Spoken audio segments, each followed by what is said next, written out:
maqasidana Allahumma barik lana fi Rajab Sya'bana wa balighna Ramadana wa hasil maqasidana Allahumma barik lana fi Rajab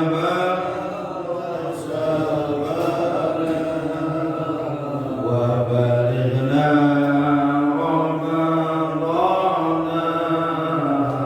wa hasil maqasidana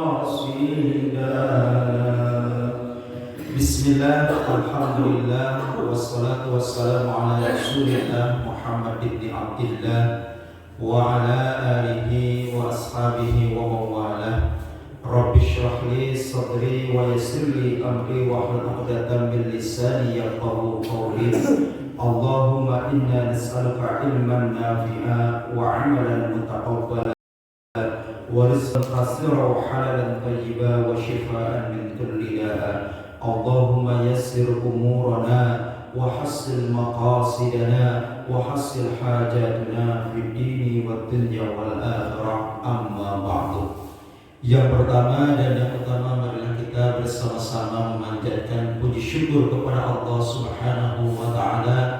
Salawat dan salam semoga tercurah limpahkan kepada habibana wa nabiyyana Muhammad sallallahu alaihi wasallam, keluarganya, sahabatnya, dan semoga tercurah kepada kita selaku umatnya. Dan mudah-mudahan kelak di akhirat kelak kita termasuk umat Rasulullah yang akan mendapatkan syafaatul udzma. Amin amin ya Allah ya rabbal alamin. Para alim ulama, para asatidz, para tokoh masyarakat, para pengurus Dewan Kemakmuran Masjid Ar-Rahman, para pengurus RT, pengurus RW beserta seluruh jajarannya, dan hadirin jamaah pengajian Masjid Ar-Rahman yang dirahmati Allah Subhanahu wa taala, yang tanpa mengurangi rasa hormat dan rasa ta'zim saya pribadi kepada jemaah sekalian mohon maaf yang sebesar-besarnya tidak bisa disebutkan satu persatunya. Hadirin rahimakumullah, alhamdulillah di subuh hari ini kita berada di pertengahan bulan Rajab, yang sebagaimana yang kita ketahui bersama, bulan Rajab ini termasuk bulan yang dimuliakan oleh Allah Subhanahu wa taala. Bahkan untuk memuliakan bulan Rajab ini, Allah Subhanahu wa taala di dalam Al-Qur'an surah At-Taubah ayat ke-36 menyebut dengan Ashhurul Hurum, bulan yang diharamkan. Artinya ada 4 bulan yang pada bulan-bulan tersebut Allah mengharamkan terjadinya peperangan. Ke-4 bulan tersebut, yang 3 itu berurutan dan yang 1 terpisah. Apa yang 3 berurutan itu? Yang 3 berurutan yaitu bulan Zulqa'dah, bulan Zulhijjah, dan bulan Muharram. Dan yang keempat yaitu bulan Rajab. Maka ketika masuk ke 4 bulan ini, yakni bulan Zulqa'dah, bulan Zulhijjah, bulan Muharram, dan bulan Rajab, maka diharamkan terjadinya peperangan, diharamkan terjadinya pertumpahan darah. Dan alhamdulillah hari kemarin ternyata apa yang Allah firmankan di dalam Al-Quran surah At-Taubah ke-36 ini, Allah buktikan kemujizatan Al-Quran. Hari kemarin terjadi gencatan senjata antara Israel dan Palestina. Mudah-mudahan ini berlangsung seterusnya. Amin ya Allah ya rabbal alamin. Nah, bahkan ini pun harus kita amalkan ya, doa bulan Rajab ini di setiap ada kesempatan, terutama di setelah kita selesai sholat kita terus baca. Buat apa? Tujuannya tiada lain dan tiada bukan agar kemuliaan bulan Rajab ini Allah turunkan kepada kita dengan mendapatkan keberkahan di bulan Rajab ini. Allahumma barik lana fi Rajab wa Sya'ban wa balighna Ramadan. Ya Allah, berikanlah keberkahan kepada kami di bulan Rajab, di bulan Sya'ban, dan sampaikanlah usia kami pada bulan suci Ramadan. Ternyata parodi doa ini kalau kita hayati betul-betul sangat besar hikmahnya. Terutama dulu sering bertanya-tanya, kok kenapa di dalam doa ini 2 bulan pertama disebutkan Allahumma barik lana fi Rajab. Ya Allah, berikanlah keberkahan kepada kami di bulan Rajab dan Sya'ban. Tapi kenapa ketika mau menyebut Ramadan diawali dengan kata wa balighna Ramadan, dan sampaikanlah usia kami pada bulan suci Ramadan. Ternyata setelah dihayati, setelah direnungkan dan setelah ditafakuri, ternyata orang-orang yang nanti bisa masuk ke bulan suci Ramadan itu adalah orang yang diberikan kesempatan luar biasa oleh Allah Subhanahu wa taala. Kenapa? Karena ternyata menjelang bulan Ramadan, khususnya bulan Rajab dan bulan Sya'ban, biasanya ya grafik meninggalnya, jumlah meninggalnya seorang itu jauh lebih banyak daripada bulan-bulan sebelumnya. Cobalah kita tafakuri ya. Apalagi saat ini kita dengan kemana-mana membawa HP yang di dalamnya ada media sosial itu hampir tiap hari. Di grup ini ada informasi innalillahi, di grup ini ada.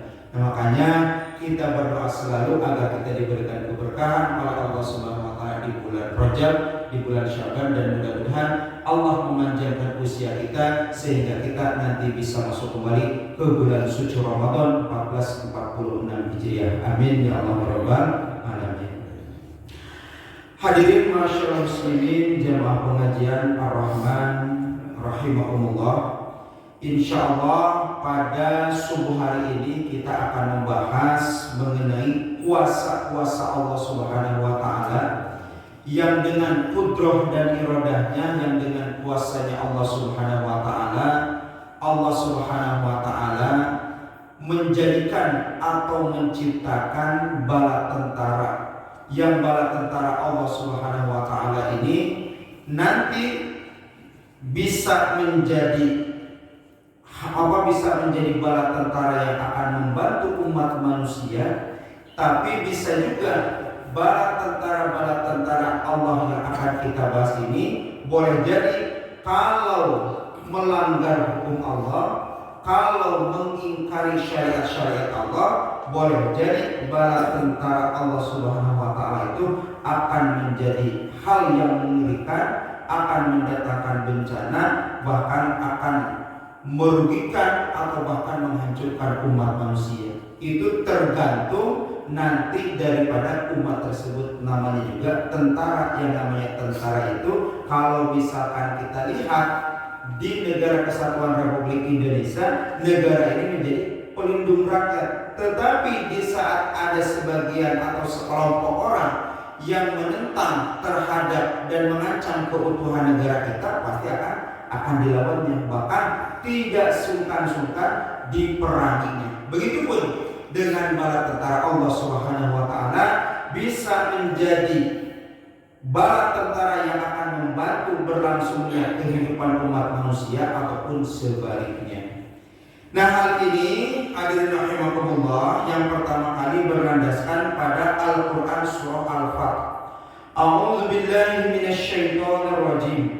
Bismillahirrahmanirrahim. Walillahi junudus samawati wal ardh wa kana Allahu azizan hakima. Maknanya wallahu a'lam bimurad. Walillahi, dan milik Allah, junudus samawati wal ardh, yaitu bala tentara as-samawati, baik tentara Allah yang ada di langit, wal ardi, ataupun tentara Allah yang ada di bumi. Wa kana Allahu azizan hakima, dan Allah maha perkasa, hakima juga maha bijaksana.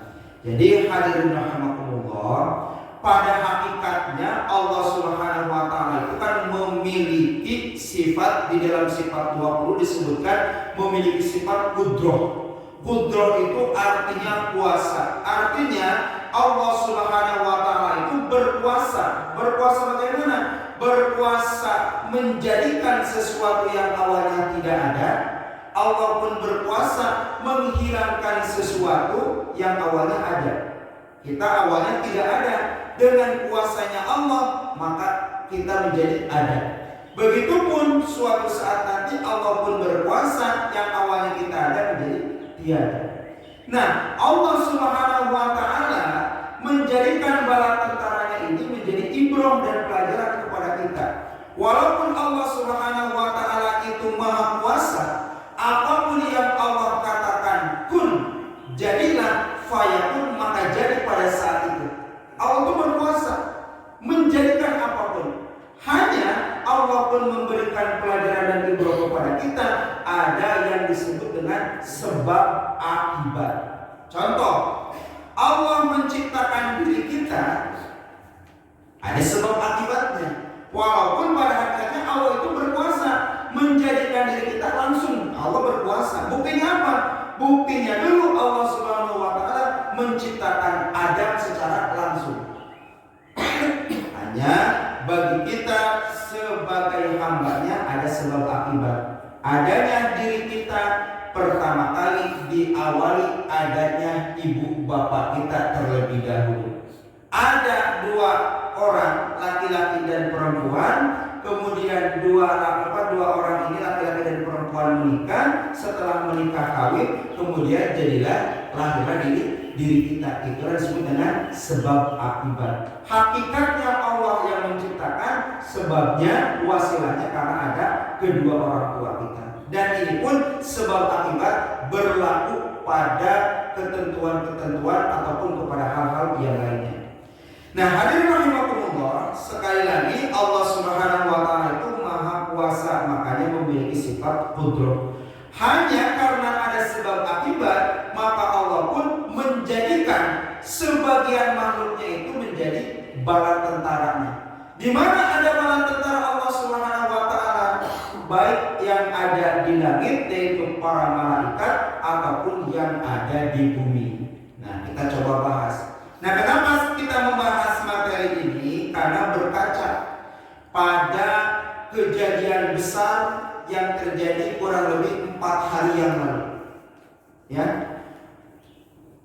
Kejadian apa? Kejadian besar yang saat ini menggemparkan dunia adalah terjadinya kebakaran yang sangat dahsyat yang terjadi di Amerika, di Los Angeles. Itu sebelum terjadinya kebakaran itu, salah seorang tokoh yang sangat pro penyerangan Israel ke Palestina itu kan sempat sesumbar ingin menjadikan bumi Palestina itu bagaikan nerakanya bagi orang-orang Palestina. Tapi atas kuasa Allah Subhanahu wa taala, tidak lama dari ucapan tersebut Allah menggerakkan sebagian daripada tentaranya, yaitu berupa api dan angin. Ternyata itu luar biasa. Coba hadirin jemaah sekalian, kalau kita lihat videonya, itu seperti api, bukan api biasa. Biasanya kan kalau kebakaran itu apinya ada semu-semu kuning ya. Ininya apinya semu hitam kemerahan. Ngeri banget ya. Boleh jadi itu merupakan azab, boleh jadi. Boleh jadi bagi kita melihatnya ya.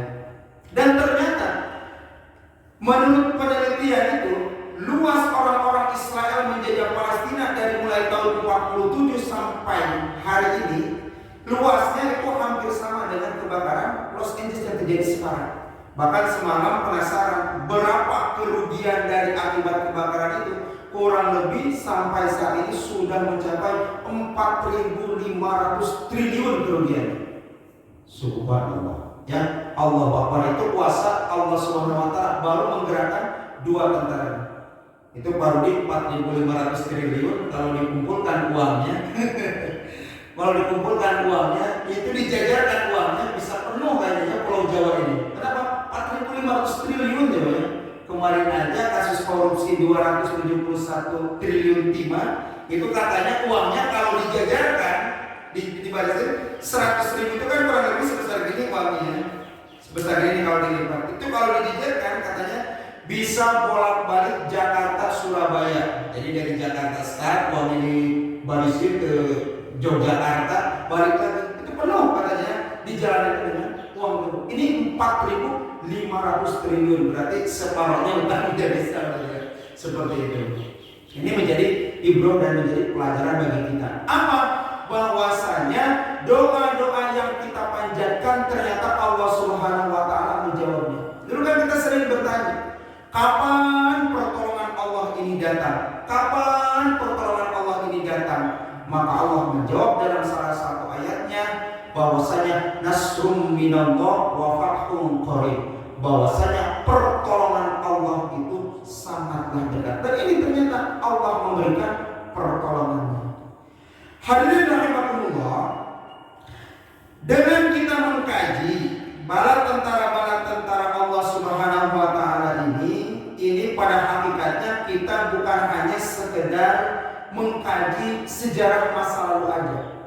Akan tetapi boleh jadi bala tentara Allah Subhanahu wa taala yang terjadi pada masa lalu ini boleh saja terjadi pada saat ini seandainya sebagian orang tersebut melakukan apa yang pernah terjadi pada masa lalu.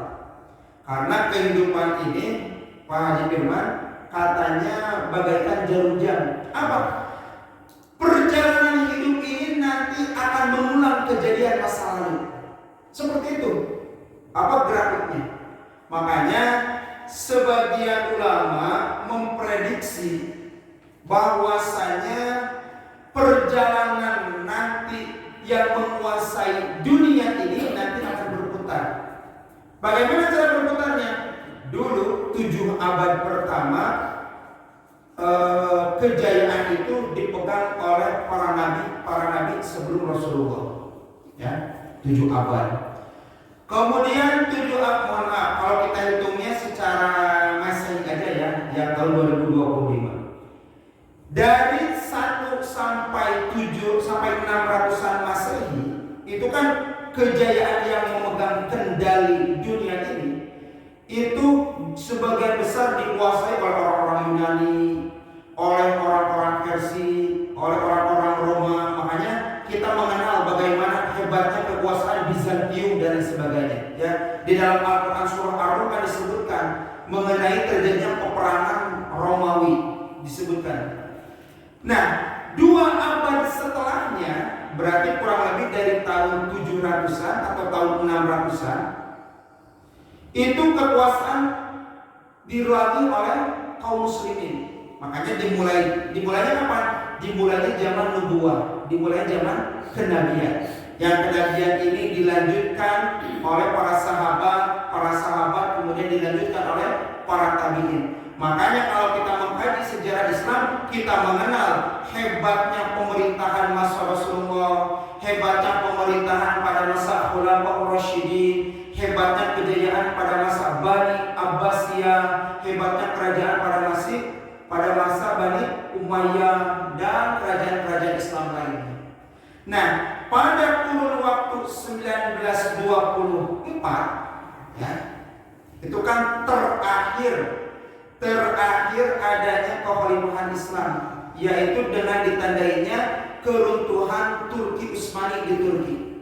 Nah, kalau kita lihat pada tahun 1924, sekarang sudah tahun 2025, itu kan kurang lebih sudah 101 tahun.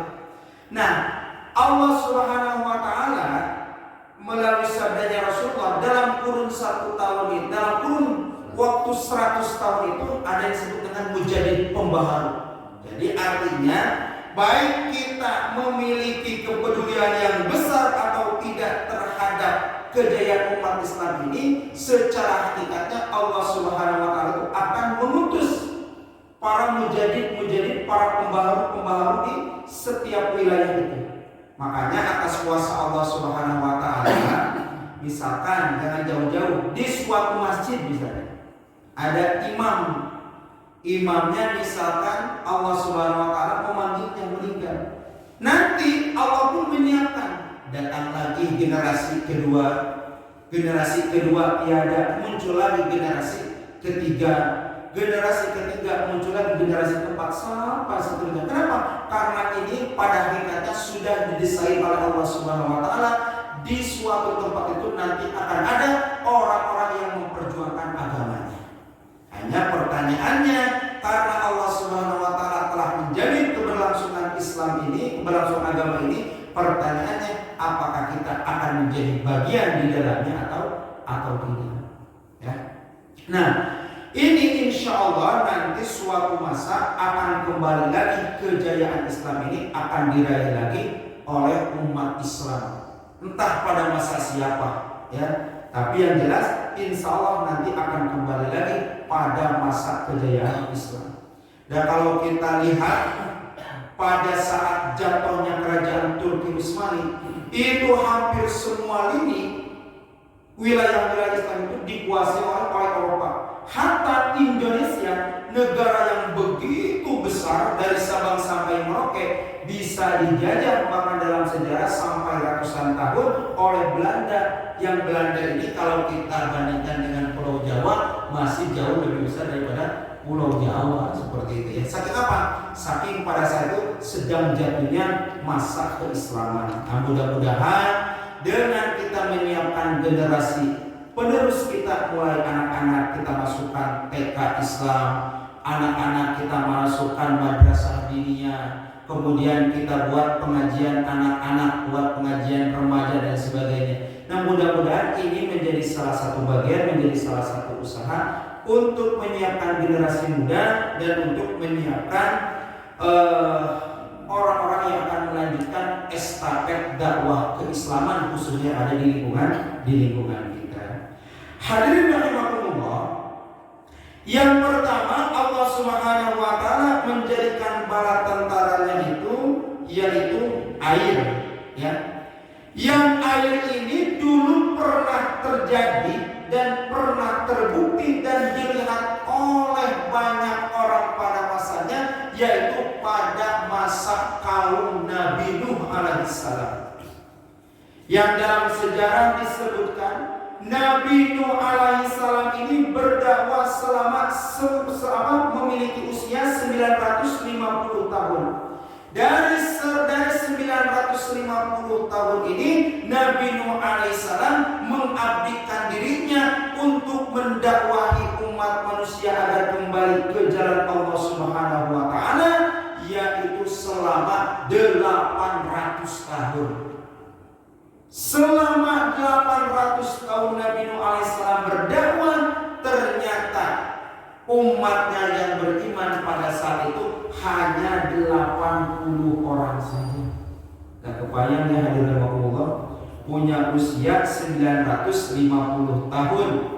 Dari 950 tahun itu 800 tahun dipakai berdakwah. 800 tahun berdakwah, yang beriman hanya 80 orang saja. Artinya apa? Kalau bahasa kita mah begini, berarti setiap kurun 100 tahun ngadain pengajian, yang beriman cuma 1. Tuh, kita mah alhamdulillah ya, pengajian subuh padahal tadi malam hujan. Kalau secara nafsu, ini adalah waktu atau hawa yang sangat sejuk, yang sangat enak untuk kita tidur. Tapi karena kita memiliki dorongan keimanan, ngantuk kita tinggalkan. Rasa dingin kita ganti dengan apa? Dengan baju yang menghangatkan tubuh kita. Kenapa? Karena ingin melaksanakan sholat subuh berjamaah, karena ingin mengikuti pengajian sebagai bentuk menggugurkan kewajiban kita, menggugurkan kewajiban menuntut ilmu. Alhamdulillah. Bahkan dikisahkan hadirin rahimakumullah, perjuangan Nabi Nuh alaihissalam ini sampai pada puncaknya, sampai mengatakan begini, kurang lebih kalau bahasa kita, ya Allah, saya ini berdakwah sudah 800 tahun, yang beriman cuma 80 orang. Begini aja ya Allah, daripada orang-orang ini punya anak, kemudian anaknya ini nanti punya cucu, dan anak cucunya ini nanti akan ingkar lagi kepada ya Allah, udah aja lah, habisin saja. Sampai begitu. Jadi kata Nabi Nuh, daripada nanti umatnya ini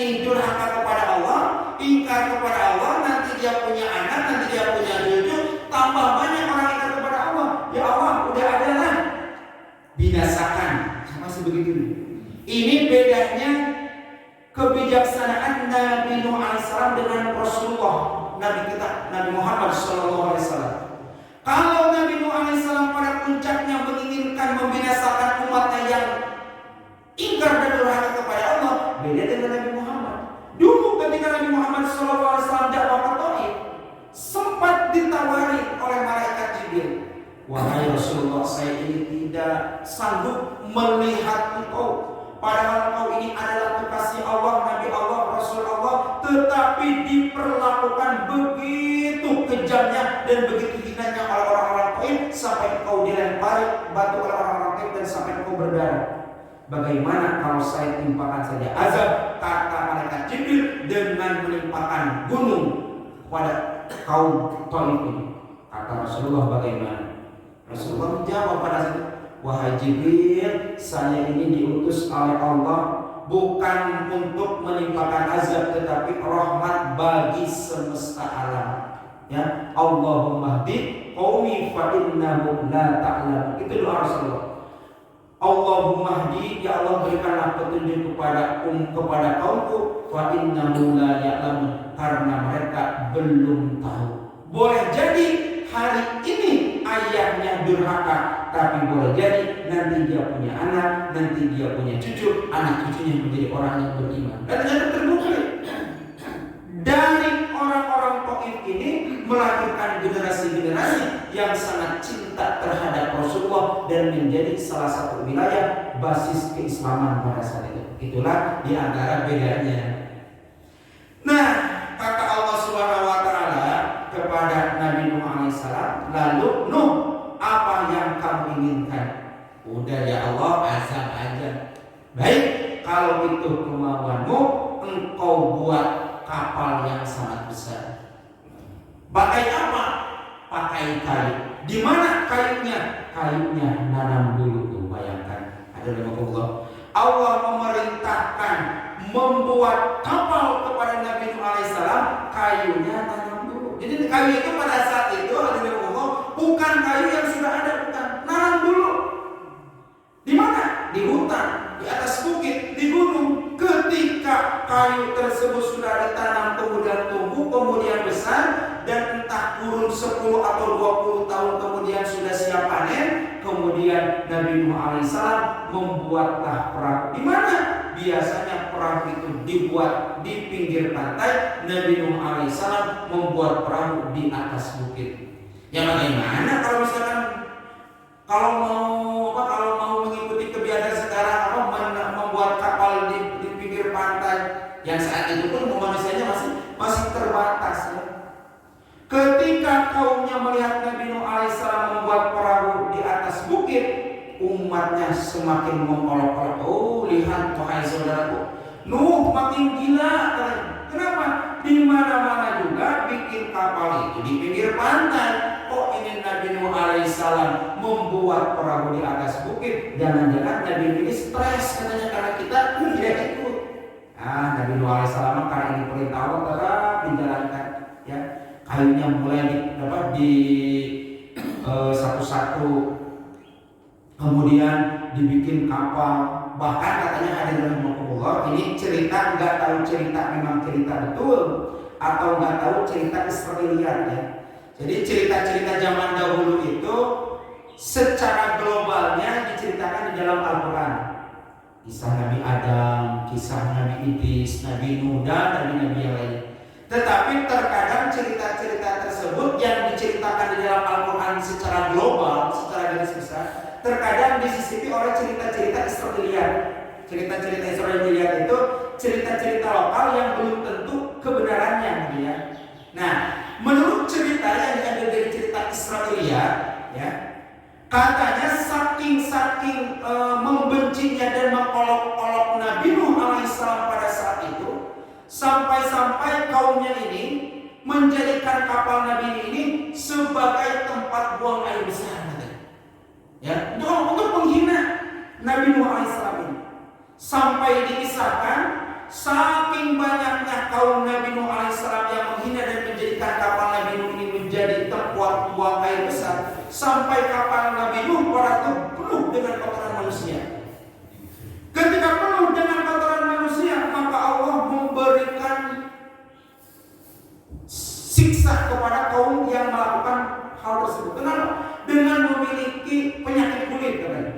Yang penyakit kulit itu tidak ada obatnya. Sudah pakai obat salep mungkin kalau bahasa kita sekarang, sudah pakai pel, sudah disuntik, pokoknya sudah berbagai macam itu, tidak ada obat yang menyembuhkan para sahabat.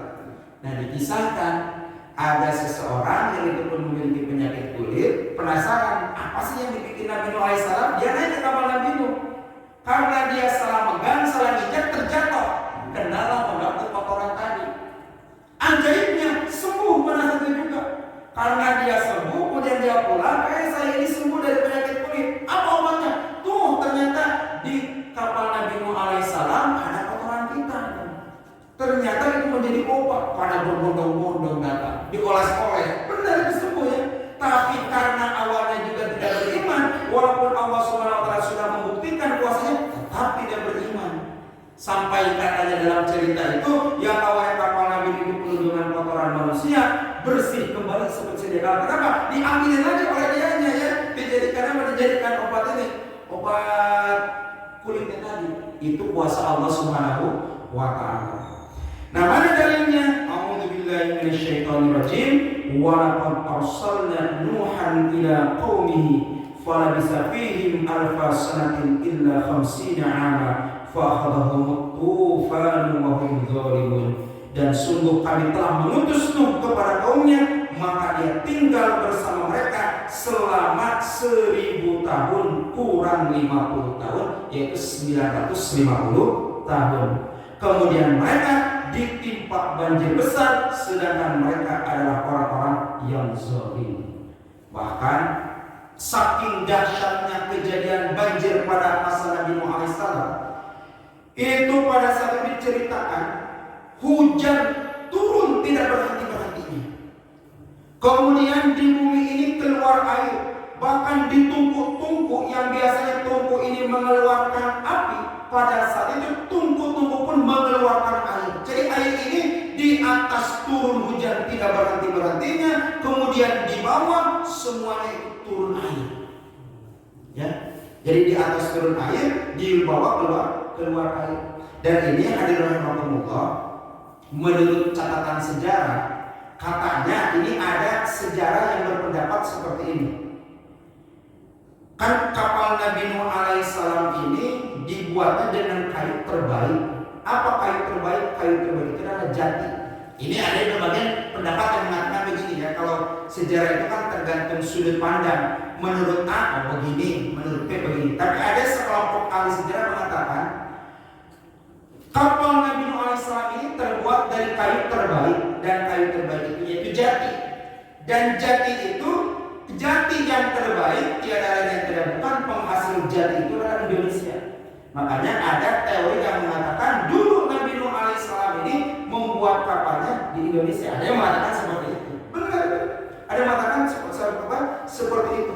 Makanya luar biasa kenapa bangsa Indonesia ini menjadi bangsa yang subur, menjadi bangsa yang besar, ternyata memiliki akar sejarah yang begitu luar biasa. Bahkan kata ahli sejarah itu dulu ada sebuah daerah yang sangat subur, ya.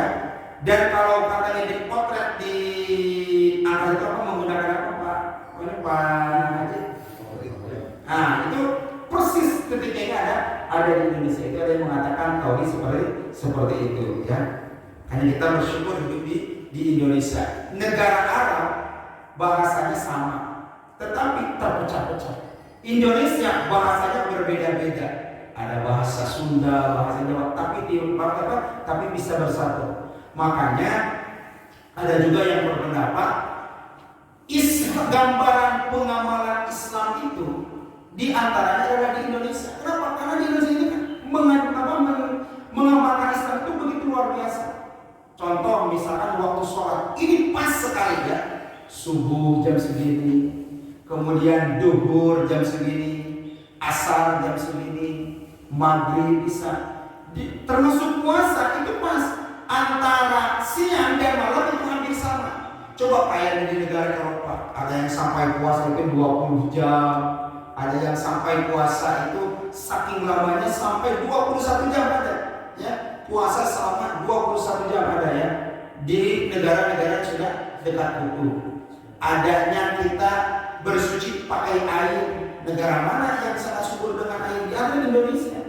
Ketika kita bepergian atau misalkan mengenai ajaran tayamum ada ya. Jadi luar biasa, Indonesia ini menjadi negara yang sangat luar biasa. Nah, bahkan ada rahimahumullah, kembali lagi kepada kisah Nabi Nuh alaihissalam, sampai-sampai pada saat itu ketika air sudah mulai turun dari langit dan air sudah mulai turun di bumi, di semua lini itu sudah mulai dinaikin binatang-binatang sepasang-sepasang. Kemudian orang-orang yang beriman yang 80 orang tadi. Nah, kata Nabi Nuh alaihissalam ketika diabsen, anak saya mana katanya? Siapa? Kan'an. Ketika mengabsen Kan'an, penumpang dari kapal itu tidak ada. Nabi Nuh alaihissalam ini karena memiliki sifat sayang kepada anaknya, walaupun pada saat itu anaknya tidak mengikuti ajarannya, dicari-cari. Akhirnya ketemu. Nah, ayo naik kapal. Allah sedang murka, Allah akan mengazab kita. Kata Kan'an, karena dia tidak beriman kepada Allah SWT, bukan naik ke kapal Nabi, tapi kata Kan'an, ya wahai anakku, saya mah nanti kalau hujan cukup aja naik ke bukit. Saya yakin bukit mah tidak akan tenggelam, kata Kan'an. Tidak wahai anakku, cepat naik ke kapal. Anaknya tetap tidak mau, namanya Kan'an. Kemudian ayahnya tetap mengajak, tetapi karena tetap menolak, akhirnya Allah SWT menurunkan firman-Nya bahwasanya Kan'an bukan bagian daripada keluarganya. Pergi kapal itu ketika air semakin naik, kemudian kapal ini sudah mulai kena air tersebut, kemudian kapal ini berlayar. Ketika kapal berlayar, ternyata betul semua orang-orang durhaka, semua orang-orang yang ingkar kepada Allah, termasuk anaknya Kan'an, tenggelam. Kenapa? Karena bukan hanya manusia, bukan hanya rumah, sampai bukit pun pada saat itu ditenggelamkan oleh Allah Subhanahu wa Ta'ala. Berapa lama? Ada yang berpendapat banjir pada saat itu terjadi selama 40 hari 40 malam. Kapan surutnya? Surutnya itu terjadi pada hari Asyura, yaitu pada tanggal 10 Muharram. Makanya Pak Haji Firman, kalau di kampung saya itu di setiap tanggal 10 Muharram atau hari Asyura ada disebut dengan bubur Asyura. Apa sejarahnya? Jadi ketika banjir pada masa Nabi Nuh alaihissalam ini sudah surut, itu persediaan makanan sudah mulai habis. 40 hari ada di kapal ya. Nah, kata Nabi Nuh, ini siapa yang masih punya makanan? Mungkin ada orang yang masih punya makanan beras satu toples dikumpulkan. Ada yang masih punya gandum beberapa genggam dikumpulkan. Ketika dikumpulkan, orangnya banyak, 80 orang, belum lagi hewan-hewan yang mau makan. Kemudian supaya cukup, maka dimasak dengan menggunakan air yang sangat banyak. Kalau kita dibubur gitu ya, supaya semuanya kebagian. Hanya sampai sekarang terjadilah tradisi bubur Asyura. Untuk apa bubur Asyura itu? Yaitu nanti disedekahkan, diinfakkan untuk orang-orang yang berbuka puasa. Kan sunnah ya, puasa tanggal 10 Muharram atau hari Asyura. Nah, dari kisah Nabi Nuh alaihissalam kita bisa mengambil ibrah dan pelajaran. Apa ibrah dan pelajarannya? Ternyata garis keturunan itu penting. Makanya kalau kita mau nikah, itu kan diantaranya 4 kriteria itu, baik itu mulai dari parasnya yang cantik, kemudian nasabnya, kemudian hartanya, dan juga agamanya. Itu penting. Nasab ini penting ya. Makanya kita lihat, ini wanita yang akan dinikah itu keturunan siapa? Siapa ayah ibunya? Di mana asal usulnya? Itu penting. Tetapi ternyata nasab itu tidak menjamin keselamatan seseorang. Buktinya siapa? Buktinya Kan'an adalah putra kandung dari Nabi Nuh alaihissalam. Tapi kalau ingkar dan durhaka kepada Allah Subhanahu wa Ta'ala, nasab tidak menjadi jaminan keselamatan seseorang. Ya, seperti itu. Kan sekarang lagi ramai ya mengenai permasalahan nasab alawi. Lagi ramai itu kalau kita ikut YouTube ya. Ini awal mula dari tesisnya Kiai Imad. Mana yang benar? Wallahu alam. Kenapa? Karena belum dibuktikan secara ilmiah, belum dibuktikan tuntas, jadi kita tidak bisa mengambil kesimpulan. Hanya kesimpulan awalnya, nasab bukan menjadi jaminan keselamatan seseorang, karena hakikatnya yang menjadikan keselamatan seseorang itu adalah keimanan dan ketakwaan kepada Allah Subhanahu wa Ta'ala. Makanya hal ini penting ya. Ada yang orang tuanya, ayahnya, orang tuanya beriman, anaknya durhaka. Banyak sekarang juga ya. Ayahnya ustadz, kiai, tapi anaknya pemabuk. Kenapa? Itu sudah ada contohnya dari dulu. Siapa? Nabi Nuh dan Kan'an. Jadi jangan aneh. Jangan melihat begini, saya mah tidak suka kepada ustadz itu. Kenapa? Dia cuma bisa ngomong kepada orang lain, anaknya sendiri kagak terus. Jangan ya. Kenapa? Karena itu hal yang beda. Keilmuannya tetap kita hargai. Ada misalkan anaknya kurang baik, itu dalam hal beda. Kenapa? Dulu aja Nabi Nuh alaihissalam berbeda pendapat dengan anaknya. Ada lagi sebaliknya, anaknya beriman, ayahnya durhaka. Siapa? Nabi Ibrahim. Nabi Ibrahim menjadi nabi, menjadi rasul, menjadi ulul azmi. Ayahnya Azar durhaka kepada Allah, bahkan sebagai pembuat patung. Ada lagi suaminya soleh, ya, istrinya durhaka. Siapa contohnya? Nabi Lut.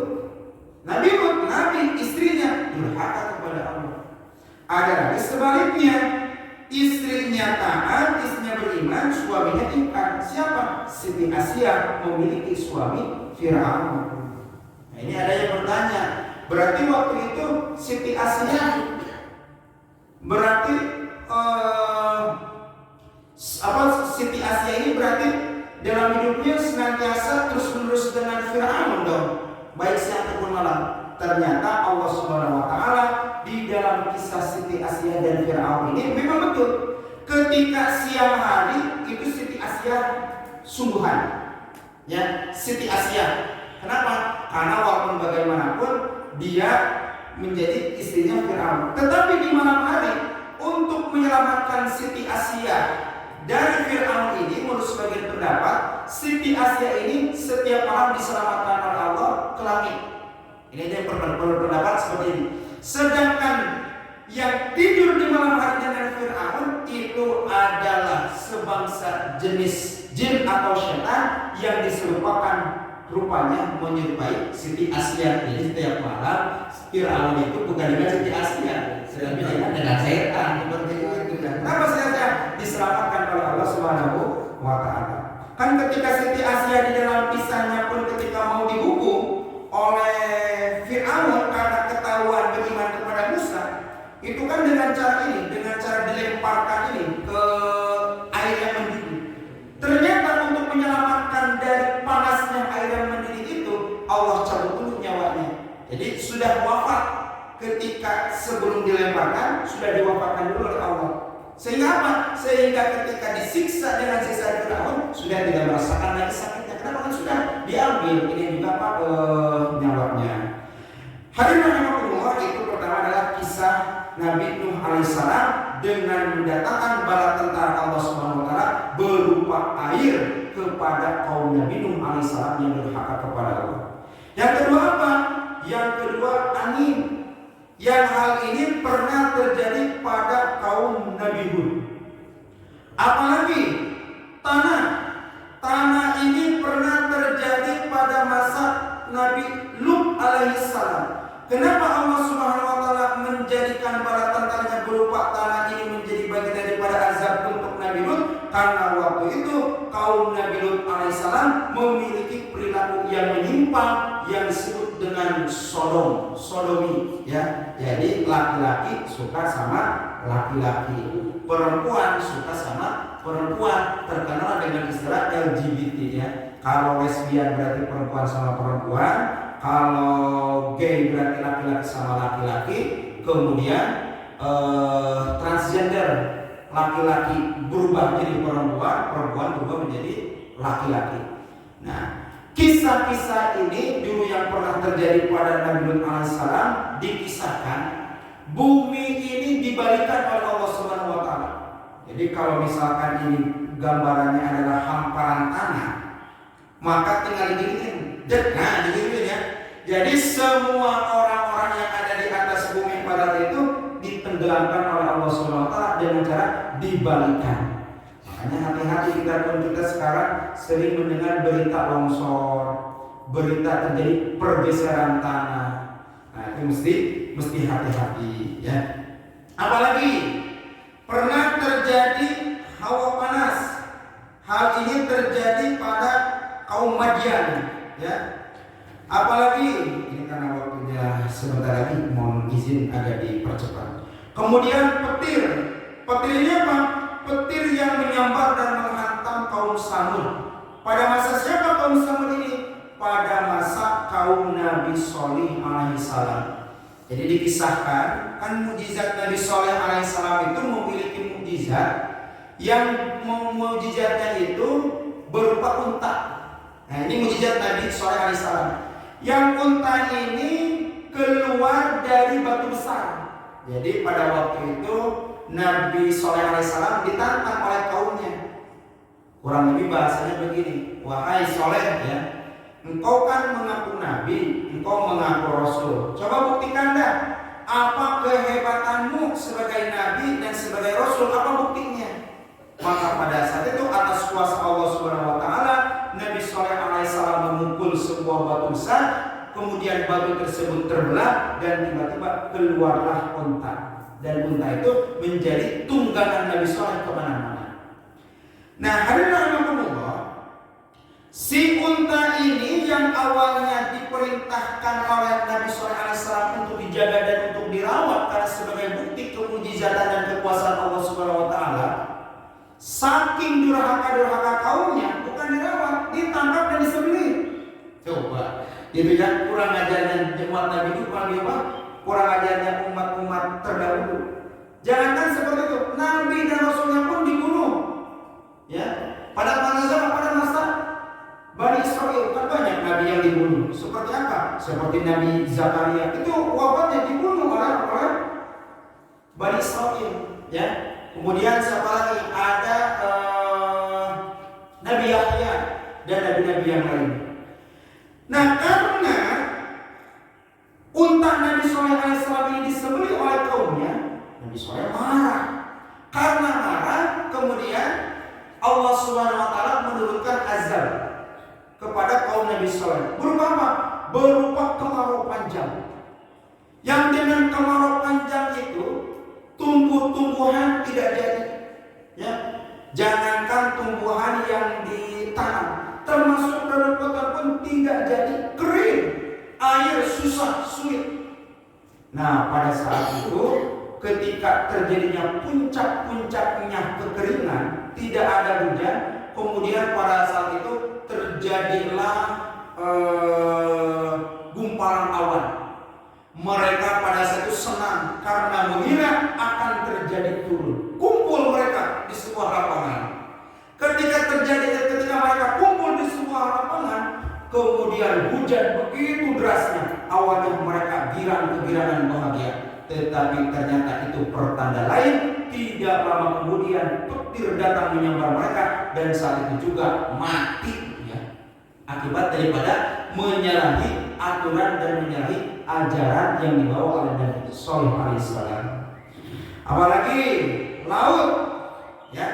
Laut ini hadirin rahimakumullah menjadi bagian daripada bala tentara Allah Subhanahu wa taala yang kita saksikan sendiri bagaimana hebatnya kuasa Allah Subhanahu wa taala ketika Nabi Musa alaihissalam dikejar-kejar oleh Fir'aun dan bala tentaranya. Yang sampai pada satu tempat Nabi Musa alaihissalam dikagetkan. Apa dikagetkannya? Tidak ada lagi jalan, sudah buntu. Sudah buntu bagaimana? Di depan hanya tinggal tersisa lautan, sedangkan di belakang ada Fir'aun dan bala tentaranya yang mengejar-kejar. Tapi atas kuasa Allah Subhanahu wa taala, Allah menurunkan wahyu kepada Nabi Musa alaihissalam untuk memukulkan tongkatnya, maka pada saat itu juga lautan terbelah. Ini atas kuasa Allah Subhanahu wa taala. Di mana-mana juga secara hukum alamnya tidak bisa air dipisahkan tanpa adanya penghalang, tanpa adanya sekat. Tapi atas kuasa Allah Subhanahu wa taala, jangankan air dalam jumlah besar, air di lautan yang begitu banyaknya tiba-tiba terbelah. Nabi Musa dan kaumnya kemudian melintasi laut tersebut, dan ketika Nabi Musa alaihissalam sudah sampai ke tepi pantai di ujung berikutnya, Allah Subhanahu wa taala pun memberikan lagi wahyu kepada Nabi Musa untuk memukulkan tongkatnya, dan pada saat itu juga laut yang terbelah kembali menyatu dan menenggelamkan Fir'aun beserta bala tentaranya. Dan ini adalah kalau kita lihat di videonya di YouTube ada ya. Kan Fir'aun ini jasanya tidak diterima oleh langit dan bumi. Nah, masa kitanya begitu ya. Tidak diterima. Dan ternyata ini terbukti ya. Sampai sekarang Fir'aun ini belum dikuburkan. Tapi di bagaimana? Dijadikan mumi ya. Karena pada waktu ada seorang penyelam yang sampai di dasar dan dia kaget. Ditemukan bekas-bekas persenjataan, bahkan ada kereta yang dulu dipakai oleh Fir'aun. Kemudian karena dia penasaran, kemudian dia kembali ke darat, mengadakan lagi penelitian dan mengadakan utusan untuk meneliti hal tersebut, dan dibawa salah satu jasadnya. Dan ternyata jasad yang dibawa itu menurut prediksi, menurut perkiraan itu adalah jasad Fir'aun yang dulu, Ramses III ya. Jadi Fir'aun ini kalau orang Mesir dulu nama gelar ya, nama kebangsaan. Kenapa? Karena Fir'aun itu ada banyak ya. Hanya Fir'aun yang dalam kisah Nabi Musa alaihissalam ini adalah nama aslinya Ramses III.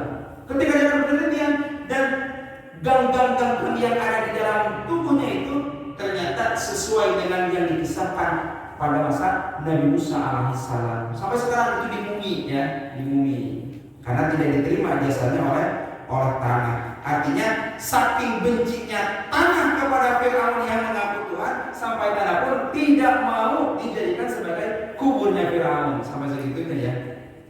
Kemudian yang ketujuh ada lagi burung ababil. Yang burung ababil ini terjadi pada masa menjelang kelahiran Rasulullah SAW, yang dikisahkan pada saat itu ada tentara dari Yaman yang menunggangi gajah yang dipimpin oleh Abraha datang untuk menghancurkan Ka'bah. Tapi atas kuasa Allah Subhanahu wa taala, pada saat itu orang-orang Makkah sudah ketakutan ya. Sampai kan Abdul Muthalib, kakek dari Rasulullah itu sebagai orang yang diamanahi memegang kunci Ka'bah, itu ketakutan. Kenapa? Takut Ka'bah dihancurkan. Dan pada saat itu Abraha dengan kaumnya membawa pasukan bergajah. Gimana cara membuktikan gajah? Susah ya. Gajah dengan kuda, dengan pasukan kuda kalah, kudanya juga ditendang.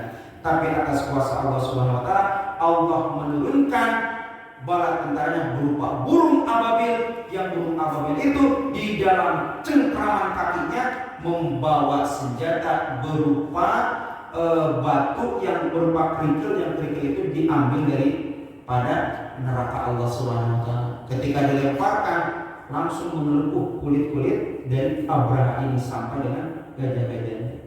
Makanya kadang-kadang ini mah intermezzonya ya jamaah sekalian, bukan dalam berbasis Al-Qur'an dan hadis. Ada intermezzonya.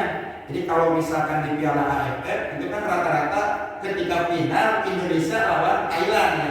Kalau mau Indonesia ada istilah begini, Thailand kan negaranya lambangnya gajah, kita Garuda, ya pantas katanya. Ya, ini intermezzonya ya jamaah sekalian. Thailand atau Indonesia kalah sama Thailand. Kenapa? Karena kita punya burung Garuda. Seandainya kita lambangnya burung ababil, menang lawan Thailand. Begitu ya. Kita sih negaranya kayak burung Garuda lawan gajahnya kalah. Yo kalau burung ababil menang, itu mah intermezzonya. Kemudian yang ke-8, ini mohon maaf salah nulis angka. Yang ke-8 yaitu Allah Subhanahu wa taala menurunkan bala tentaranya, malaikat tentara Allah di langit. Dan hal ini terbukti dulu ketika perang Badar. Perang Badar itu kaum kafir Quraisy 1000 orang melawan kaum muslimin hanya 313. Secara jumlah pasukan 1:3. Secara kelengkapan senjata kalah jauh. Sampai-sampai hadirin rahimakumullah, di malam harinya sebelum terjadinya perang Badar, Rasulullah SAW berdoa yang kurang lebih doanya seperti ini, ya. Ya Allah, menangkanlah kami di dalam peperangan ini. Kenapa? Karena seandainya kami kalah dalam peperangan yang akan terjadi esok hari, saya ini khawatir orang-orang yang beriman akan meninggal, orang-orang beriman akan syahid, dan saya ini khawatir tidak ada lagi orang yang akan menyembahmu ya Allah. Kenapa? Orang berimannya syahid semua. Kalau syahid semua ya habis Islam pada saat itu. Itu saking kekhawatiran Nabi Muhammad SAW. Itulah dengan strategi yang disiasati oleh Rasulullah SAW dan dibantu oleh pamannya yaitu Hamzah. Kemudian pada saat itu Allah Subhanahu wa taala menurunkan bala tentaranya. Jadi menurut penglihatan orang-orang kafir Quraisy pada saat itu, jumlah kaum beriman, jumlah kaum muslimin pada saat itu jumlahnya jauh lebih besar daripada kaum kafir. Kenapa? Karena dalam pandangannya terlihat pasukan-pasukan yang memakai baju ketiga begitu banyaknya menurut mereka. Makanya ketakutan kaum kafir Quraisy saat terjadi perang Badar. Dan singkat cerita, Allah Subhanahu wa taala juga memenangkan pada perang Badar. Mengenai salah satu wasilah kemenangannya, Allah Subhanahu wa taala menurunkan bala tentaranya berupa malaikat. Nah, sekali lagi hadirin kaum muslimin jamaah rahimakumullah, bala tentara yang Allah sebutkan di dalam Al-Qur'an baik berupa air, angin, tanah, kemudian malaikat dan lain sebagainya, ini bisa menjadi hal yang akan membantu orang-orang yang beriman, tapi dalam kesempatan lain bisa juga menjadi bencana di saat seseorang ingkar dan durhaka kepada Allah Subhanahu wa taala. Seperti apa? Air. Air ini dibutuhkan bagi kita untuk minum, untuk mandi, untuk keperluan yang lainnya, untuk pertanian dan sebagainya. Tapi kalau kita salah mengelola air akan menjadi musibah bagi kita. Makanya kita sebagai orang yang beriman niatkan untuk merawat air, karena merawat air bagian daripada kita menjalankan perintah Allah kita sebagai khalifah di muka bumi ini. Juga angin, kemudian apalagi tanah, kita jaga kelestarian tanah ini. Kemudian laut, kita jaga kelestarian laut ini. Jangan sampai kecolongan lagi. 30 km dari sini ke kemana Pak? Di sini ke Puncak ada 30 ya. Kalau di sini ke Cisarua kali ya. Coba 30 km pagar yang ada di Tangerang ya kalau ya. Itu masa kecolongan ya. Padahal Indonesia punya angkatan laut, punya lagi dinas-dinas menteri kelautan. Masa kecolongan? Jangan sampai kebijakan kekuasaan itu dijadikan salah dalam mengelola alam ini. Makanya ada satu bait lagu yang menjadi bahan tawakur bagi kita tadi itu, kata Ebit kan, mungkin Tuhan mulai bosan dengan tingkah dan laku kita, atau bahasa saya bagaimana tuh? Atau alam mulai bosan, gimana lagunya itu lupa.